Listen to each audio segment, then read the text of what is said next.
మద్యం జీవితాలను ఏ విధంగా చిన్నాభిన్నం చేస్తుందో, పిల్లల భవిష్యత్తును ఏ విధంగా అంధకారం చేస్తుందో కొత్తగా ఎవరూ మరొకరికి చెప్పక్కర్లేదు.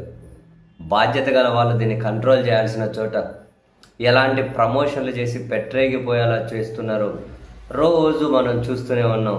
అబ్బో ఇక మద్యం గురించో, మద్యం తాగిన వాళ్ళు సూసైడ్ బాంబర్ అని మనం అన్నాం అనుకోండి, మరి దాని మీద కూడా కేసులు పెట్టే పరిస్థితిని ఆంధ్రప్రదేశ్లో చూస్తూ ఉన్నాం. అయితే తాజాగా ఒక బెల్ట్ షాప్ మీద ఇక ఎటు పోలీసులు అధికారులు చర్యలు తీసుకోవట్లేదు అని చెప్పి మహిళలే మూకుమ్మడిగా బెల్ట్ షాప్ మీద యుద్ధం ప్రకటించి వెళ్ళి ఆ బెల్ట్ షాప్ మీదకి ఆ ఉన్నటువంటి మద్యం సీసాలన్నీ పూర్తిగా ధ్వంసం చేసి పెట్టేసి నిజంగా రాష్ట్రంలోని మిగిలిన మహిళలకు కూడా వీళ్ళు ఆదర్శంగా నిలిచారు. సీరియస్లీ మిగిలిన మహిళలనే కాదు, మిగిలిన మనుషులకు కూడా అనాలేమో. ఏముంది,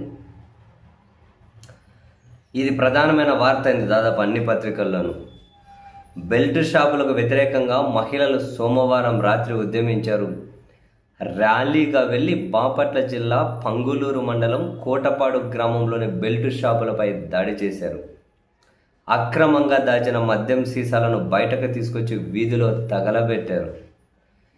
ఇక నుంచి మద్యం అమ్మితే ఊరుకునేది లేదని నిర్వాహకులకు హెచ్చరిక జారీ చేశారు. మద్యం వల్ల మా కుటుంబాలు నాశనం అవుతున్నాయని, కుటుంబాల్లో కలహాలు చెలరేగి భార్యాభర్తలు విడిపోతున్నారని, పిల్లల భవిష్యత్తు దెబ్బతింటుందని ఆవేదన వ్యక్తం చేసిన మహిళలు ఎవరైనా బెల్ట్ షాపులు నిర్వహిస్తే తమ తడాకా చూపిస్తామని హెచ్చరించారు. వీరికి గ్రామస్తులంతా వీధులకు వచ్చి మద్దతు తెలిపారు. మద్యం షాపులను నిర్వాహకులను కట్టడి చేయండి అంటూ నినాదాలు చేశారు. ఐద్వా అఖిల భారత నాయకురాలు బి రమాదేవి అట సోమవారం రాత్రి కోటపాడు గ్రామంలోని దళిత కాలనీలో మహిళలతో సమావేశమయ్యారట. ఈ సందర్భంగా మహిళలు మాట్లాడుతూ వాళ్ళ గ్రామంలో 7 బెల్ట్ షాపులట. హొరిని పాసుగుల మా గ్రామంలో 7 బెల్ట్ షాపులు నడుస్తున్నాయని, మద్యం వల్ల మా కుటుంబాలు సర్వనాశనం అవుతున్నాయని తెలిపారట. మా గ్రామంలో మద్యం అమ్మడానికి వీల్లేదని, ఇందుకోసం ఏ పోరాటానికైనా మేము సిద్ధంగానే ఉన్నామని చెప్పారట. అనంతరం మహిళలంతా బెల్ట్ షాపులపై దాడికి దిగారు. తొలుత దళిత కాలనీ పక్కనే ఉన్న బత్తుల కొండలు బెల్ట్ షాప్పై దాడి చేశారట.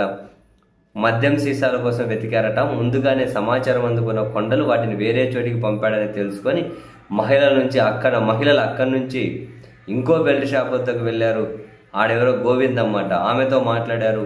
పంగులూరు ముప్పవరం బ్రాందీ షాపుల నుండి మద్యం బాటిల్ను తీసుకొస్తున్నానని, రోజుకు 10 క్వార్టర్ల మద్యం అమ్ముతున్నానని, 400 రూపాయల ఆదాయం వస్తుందని గోవిందమ్మ చెప్పారట. ఇక నుండి మద్యం అమ్మితే ఊరుకోబోమని మహిళలు హెచ్చరించారట.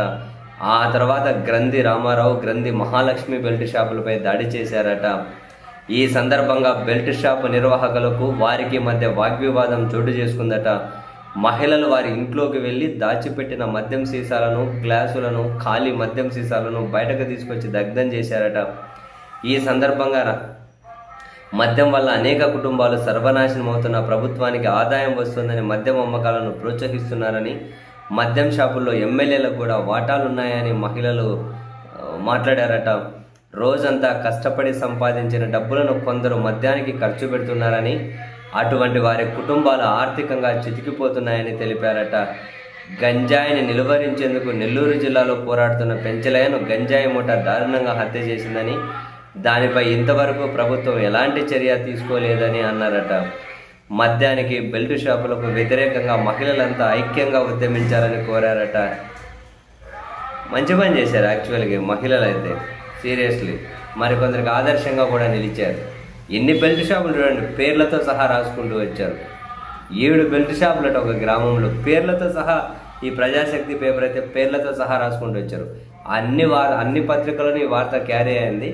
వీళ్ళు మరింత వివరంగా రాసుకుంటూ వచ్చారు, పేర్లతో సహా రాశారు. ఇంకేం చేస్తాం, బహుశా ఈ మహిళల మీద ఎన్ని కేసులు పెడతారో మరి ఇప్పుడు ప్రభుత్వం, పోలీసులు, ఈ నాయకులు. ఇది ఇంట్రెస్టింగ్, చూడాలి. ఈ పని చేసినందుకు ఎన్ని కేసులు పెడతారో.